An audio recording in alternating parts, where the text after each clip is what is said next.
Salam Om Swastiastu, Namo Buddhaya, dan salam kebajikan untuk kita semua. Halo teman-teman semuanya, perkenalkan kami dari kelompok 5 yang akan membahas topik Pancasila sebagai sistem filsafat. Video ini dibuat untuk memenuhi tugas ujian akhir semester mata kuliah pendidikan Pancasila. Dalam penyajian ini, kami akan menjelaskan pengertian hakikat filsafat Pancasila, ciri-ciri, keterkaitan antar sila, hingga penerapannya dalam kehidupan sehari-hari. Semoga video ini bermanfaat dan menambah wawasan tentang pentingnya Pancasila dalam kehidupan berbangsa dan bernegara.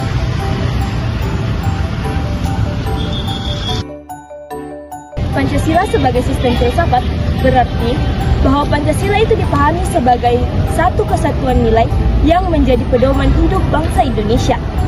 Ia bukan hanya dasar negara, tetapi juga pandangan hidup yang mengandung nilai moral, etika, dan arah bagi perilaku manusia Indonesia.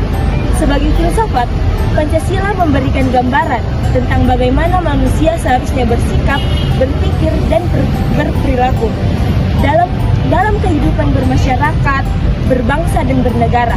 Karena itu, Pancasila disebut sebagai sistem yang utuh dan harmonis.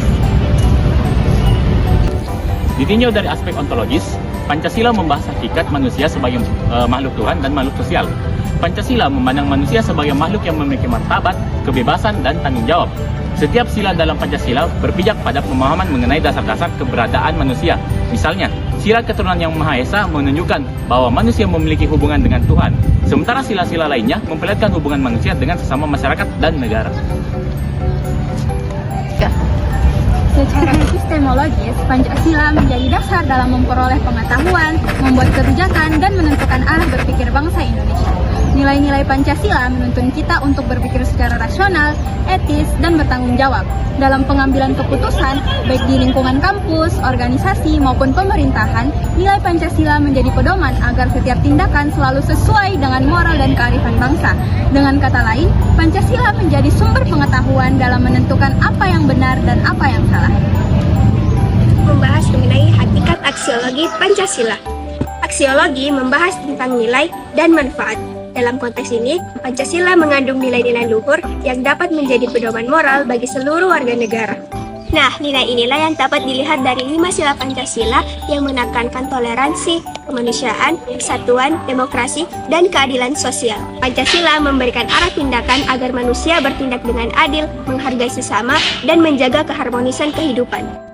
Nah, teman-teman, nilai inilah yang menjadi dasar terbentuknya masyarakat Indonesia yang beradab. Sebagai sistem filsafat, Pancasila memiliki beberapa nilai-nilai penting.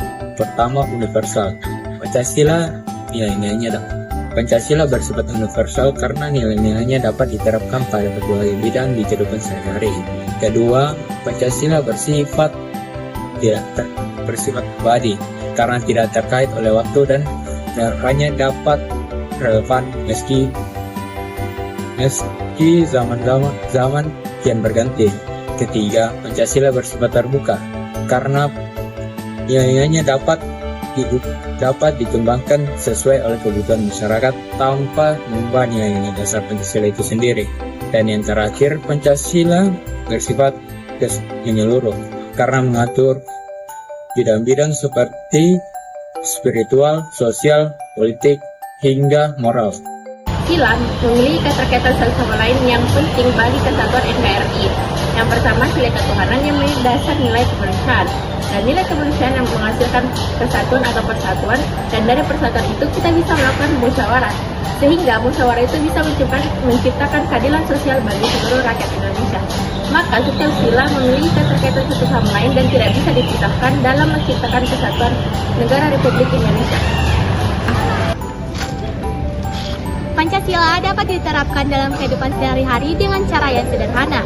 Misalnya, menghormati perbedaan agama merupakan bentuk dari sila pertama, membantu teman tanpa membeda-bedakan merupakan wujud dari sila kedua, menjaga kerukunan di lingkungan kampus dan lingkungan masyarakat merupakan wujud dari sila ketiga, bermusyawarah dalam menyelesaikan masalah merupakan wujud dari sila keempat, dan bersifat adil dalam kelompok, organisasi maupun kelas merupakan wujud dari sila kelima.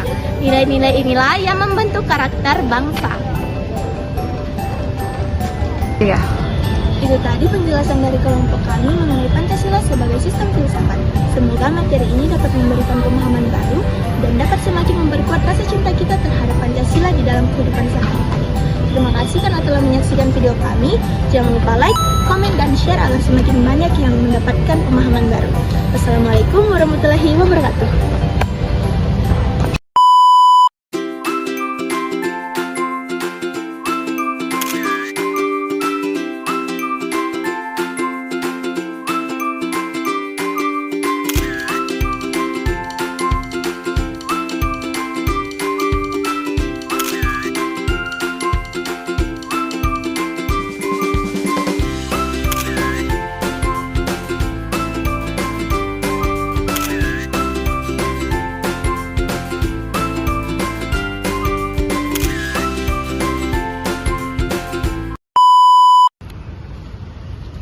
Assalamualaikum warahmatullahi wabarakatuh.